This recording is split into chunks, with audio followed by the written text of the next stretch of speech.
Hey guys, this is for both of you. This is kind of sparked by your message a few minutes ago, Mike, but also messages from Jason earlier.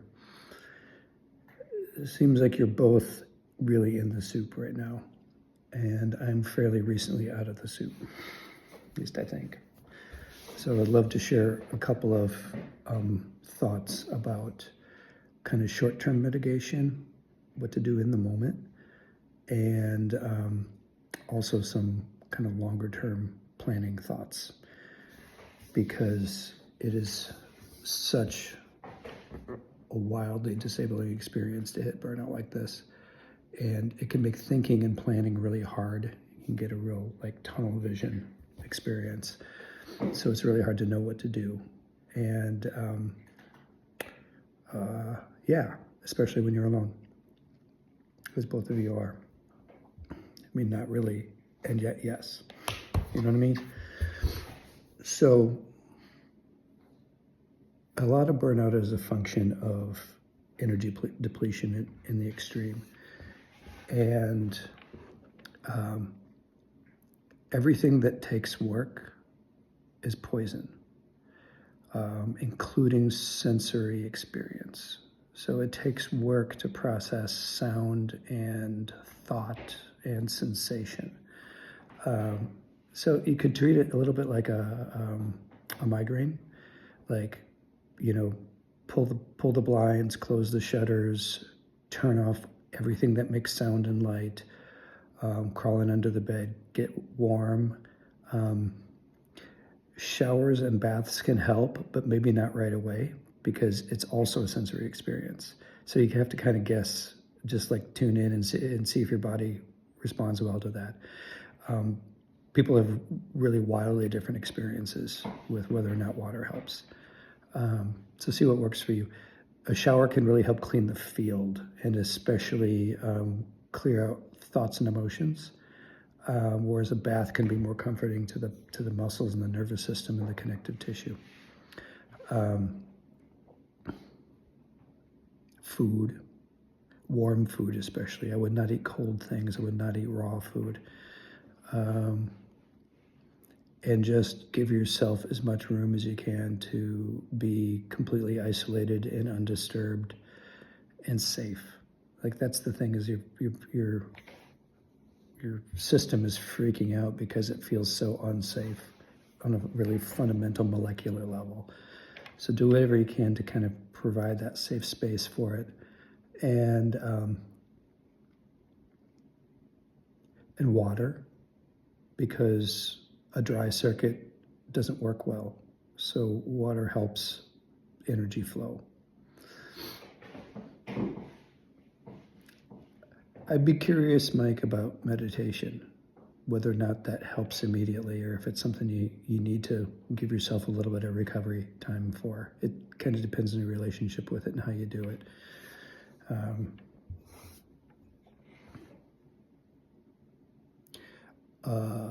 Soft clothes that are not binding, and big fluffy robe, that kind of thing, and a comfortable bed. Really just hide, full on, don't answer anything. So those are good things to do in the moment, or on the day of.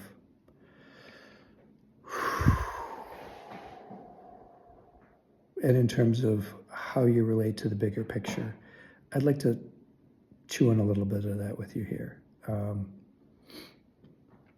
I have found pretty consistently through my own experience and through reviewing the experience of a lot of other folks that it takes about 2 years to go from identification to integration, where you say, I'm out the other side, and I'm the new person and back on my feet and ready for the world. And it's going to look different than it did going in. And Mike, you discovered it days, weeks before we started, so you're right at a year. So you're probably just getting to the hard part. Everyone has a little different experience and a little different curve of this, but I suspect it would be quite reasonable to think that this is coming into the hard part. I think it was about that for me, kind of the 10 to 12 months area. I just got super disabled, like super sensitive, super difficult to muster for anything, cognitively, socially, strategically. All of that stuff was just an incredible drain. And fortunately, it aligned with kind of a moment in life that I was able to do that at that time.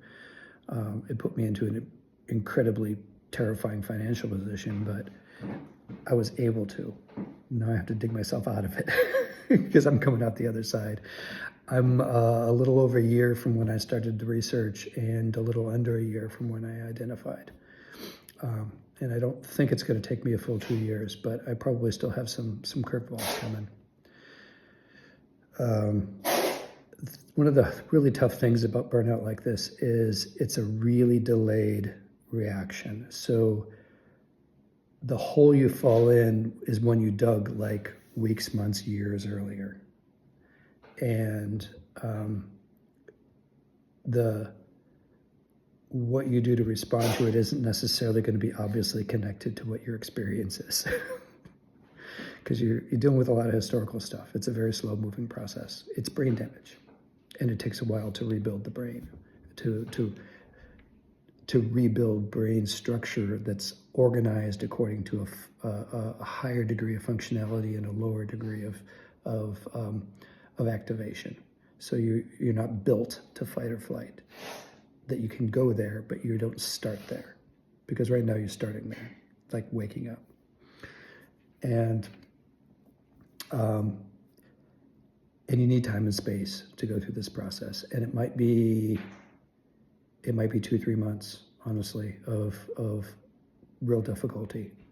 And I don't know what that looks like for you. And it might not be that long for you, but I think it would be prudent to sort of prepare for it if necessary.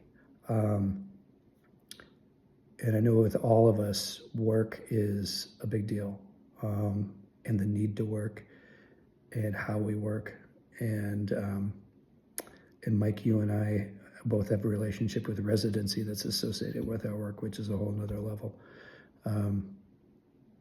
If there's any way that you can get some time off, like a month, to just like rot in bed for a month, basically, I would highly recommend that. I know that that's awkward with what you were saying. You were thinking about your job and all of that, but consider longer term plans and how recovery time might fit in with your finances and your residency and all of that. It might actually be helpful to kind of hang on to the job for a while, until you find a higher degree of resourcing. Europe has lots of good support for people who are sick, but you probably will need authorization from a medical practitioner to access that. We do here in Croatia. Like, we have sick days, but I got to have a note from the doctor, so it has to be diagnosed. I don't know if you want to get a diagnosis, and it probably wouldn't be soon anyway, so that's not going to help you now. But I'm just kind of, throwing some of the things out on the table for you to nudge around and see what pieces fit where. Sabbatical or leave of absence might be helpful. Going down to part-time. The thing about part-time is it often doesn't give you enough space to really recover. It gives you enough space to keep from getting worse.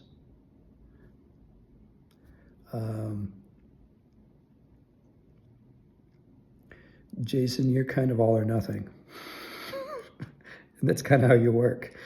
And I don't know what options are available for you, because I suspect that you have been digging a hole for a while, and you're going to start collecting on that hole soon. You're one lap behind us, but I wouldn't bank too much on having residual vitality.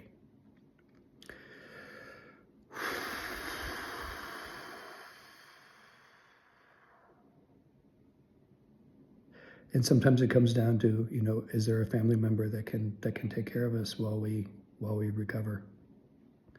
And that's a challenging thing. That's a very typical neurocomplex experience of like, where can I hide for long enough and stay alive for long enough for me to get through this? Because you don't know what it's going to be like coming out the other side. I can say, Space, you and I were talking, and on Tuesday, and you could tell that it was kind of a sea change for you and your work patterns, and that's going to continue. I think when you come out the other side into the integration phase, and you kind of like come back to life, it's going to be a different life, and it's going to look different, and we don't get back what we lost in burnout. We learn from it, and we can reclaim some of that territory, but we don't get what we had. And we have, at the time we were doing this, we had no idea how cheaply we were spending our vitality. But now we do. And I can say for myself that I'm stripping away a lot of sacred cows in my life and my work, things that were really important to me and felt like they were necessary and central to who I was. And I'm just not doing it anymore because I just don't have the energy for it. And it's better to have more space and less workload than to have half-assed access to something that used to be important to me and now is just a source of frustration and depletion. But it took me a while to come to peace with that and to identify which threads. Anyone want to buy a kayak? Those sorts of things, I'm probably done climbing. I mean, big stuff. I can, chase a few bolts here and there on short pitches around here, but I'm done being a climber in the alpine sense. And I have a bunch of gear in a storage unit that's just sitting there now. I'm really stripping down my work, and I'm really focusing on the energy accounting of frankly money in and satisfaction out. Like what brings in the most number of dollars for or euros or the first number of wampum beads for the investment on my part. And of course, all of that is framed within doing good work and impacting the world in a positive way and really supporting people and all that. That's kind of not a not negotiable thing, but I'm really focusing on what earns me a living, because I have invested myself in a lot of things that didn't return energy, but were good for other people. And I felt proud to be contributing to the world, but I don't have the luxury of that buffer anymore. I don't have that resource to invest anymore. I will not be working full time anymore unless I have, short sprints for projects or something. I'm going to try to keep it like, a couple hours, 3 hours a day. And then there's other things I'm going to be doing that, getting back to my artwork and so forth, which are potentially part of my professional offerings. But in terms of the consulting and the coaching work, it's going to be short, and those items are chosen because they're nourishing to me, and they're also reasonably lucrative for the amount of time investment. Yeah. And I guess stay in touch, and just like you're doing, Mike, and kind to Jason. Jason, you're staying in touch for you. Not an in-touch kind of guy generally. But, just letting people know that you exist and that you're struggling or that you're okay or whatever it is. Just, keeping that beacon alive is important, because you guys matter. And I love you.